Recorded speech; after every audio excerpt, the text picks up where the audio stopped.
বন্ধুরা, পিঙ্কি কিচেনে সবাইকে স্বাগত জানাই। আশা করি সবাই ভালো আছেন, আমরাও সবাই ভালো আছি। আজকে আপনাদের সাথে একটা গাঁটি কচুর রেসিপি শেয়ার করছি। আমি একদম অল্প পরিমাণ গাঁটি কচুটাকে বাকলটা ছাড়িয়ে একটু নুন দিয়ে সেদ্ধ করে নিলাম। এখন একটা কাঁটা চামচের সাহায্যে সবগুলোকে আমি ম্যাশ করে নেব। দেখতে থাকুন আমি রান্নাটা কিভাবে করছি। আর তার জন্য এখানে আমার আলু লাগবে। আলুটা সেদ্ধ করে নুন হলুদ দিয়ে ভাজি বসিয়ে দিলাম। ততক্ষণে আমি এটা রেডি করে নিচ্ছি। আলুটাও ভাজা হয়ে যাচ্ছে। কি কি দিচ্ছি দেখুন। কোপ্তার আকার তৈরি করব।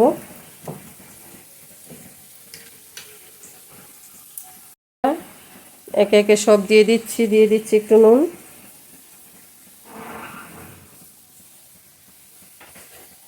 দিয়ে দিচ্ছি একটু কাঁচা লঙ্কা কুচি, দিয়ে দিচ্ছি হলুদ গুঁড়ো, ওখানে একটু পোস্ত নিয়েছি আমি, আর একটু নারকেল কোরানো দিয়ে দেব।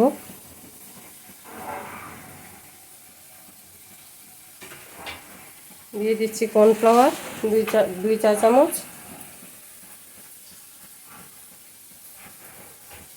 বেসনও নিয়ে নিলাম 2 চা চামচ, লাগলে করে দেওয়া যাবে। দিয়ে দিচ্ছি একটু চিনি, যেহেতু নিরামিষ করছি একটু মিষ্টি না হলে ভালো লাগবে না। তাহলে সবগুলি এখন ভালোভাবে হাতের সাহায্যে মেখে তারপর আসছি। এখানে আলুটা আমার ভাজা হয়ে গেছে, নামিয়ে নিই। দেখুন এখানে আমি বেসন, কর্নফ্লাওয়ার, একটু কাশ্মীরি লঙ্কা গুঁড়ো, কালো জিরে, একটু আদা বাটা, কাঁচা লঙ্কা কুচি, আর এখানে একটু গরম মশলা বাটা নেব, আর একটু জিরের গুঁড়ো, ধনের গুঁড়ো এটা নিচ্ছি। সবগুলো এখন হাতের সাহায্যে ভালোভাবে মেখে নিচ্ছি।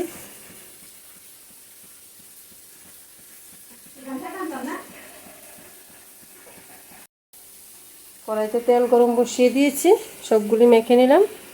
এখন গোল গোল করে কোপ্তার আকার করে দিয়ে দিচ্ছি তেলের মধ্যে।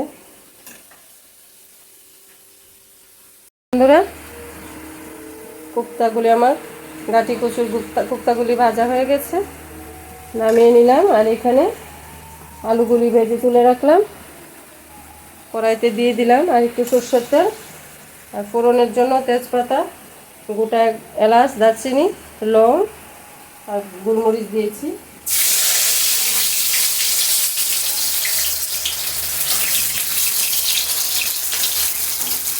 এগুলি আগে ভেজে তারপর দিয়ে দিচ্ছি ফোড়নের জন্য পাঁচফোড়ন,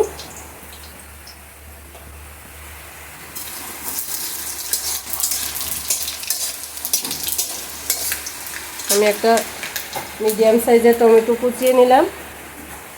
আগে মশলাটা দিয়ে দিচ্ছি, আদা, জিরে, ধনে, কাঁচা লঙ্কা আর একটু চিনি একসাথে নিয়ে নিলাম, দিয়ে দিচ্ছি।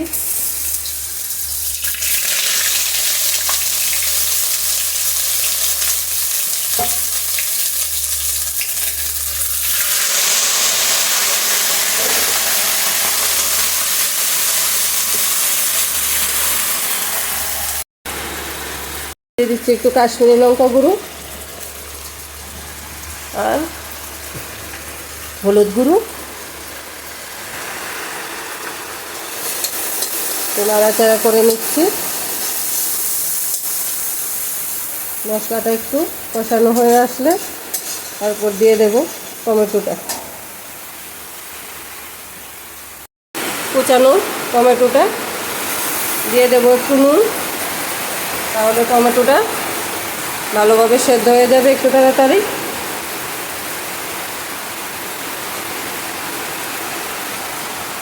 টমেটো আর মশলার সাথে একবার আলুটাও দিয়ে দিচ্ছি, একটু পরিমাণ জল দিয়ে দেব যাতে মশলাটা পুড়ে না যায়।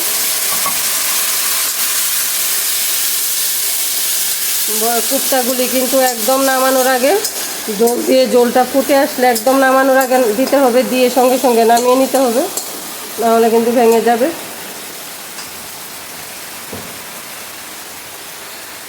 মশলা আমার ভালোভাবে কষানো হয়ে গেছে, মশলা গা থেকে তেল ছেড়ে দিয়েছে। দিয়ে দিচ্ছি 2 চেরা কাঁচা লঙ্কা। এখানে আমি এখন জল ব্যবহার করব না।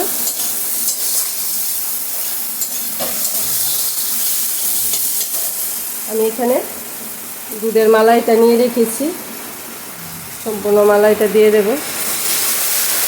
তারপর বাটিটা ধুয়ে জল দিচ্ছি।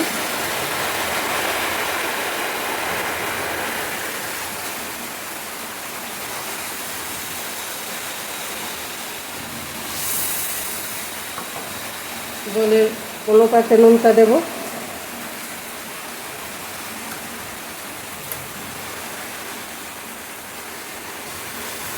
এভাবে একবার তৈরি করে খেয়ে দেখবেন, দুর্দান্ত টেস্টি একটা রান্না।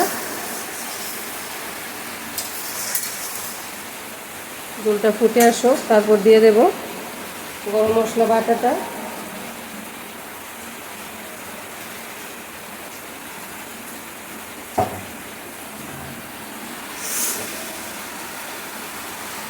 যে এখানে গরম মশলা বাটাটা রেখেছি দিয়ে দিচ্ছি।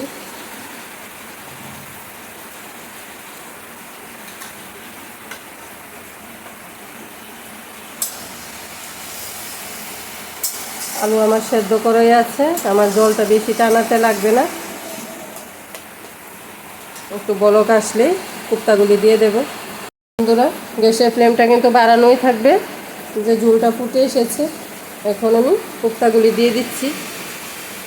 2-3 সেকেন্ড রেখে অফ করে দেব।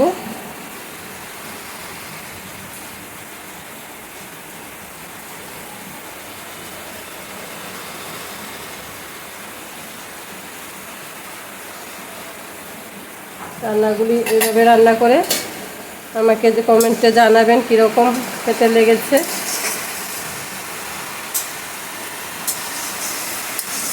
দুর্দান্ত স্বাদের রান্না। এখন ঝোলটা গরম আছে, এই পর্যায়ে আমি গ্যাসের ফ্লেমটা অফ করে দিচ্ছি। ঝোলটার মধ্যে 1 ঘন্টার মতো থাকলে বড়াগুলি একদম ভালোভাবে সব কিছু ভিতরে ঢুকে যাবে, খেতেও ভালো লাগবে। তাহলে বন্ধুরা, আমি কিছুক্ষণ পরে সার্ভ করে দেখিয়ে দিচ্ছি যে কীরকম লেগেছে দেখতে।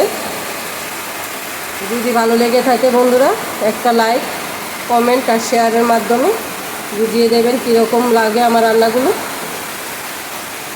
দেখুন বন্ধুরা, সার্ভ করে দেখিয়ে দিলাম গাটি কচুর কোপ্তা রান্না।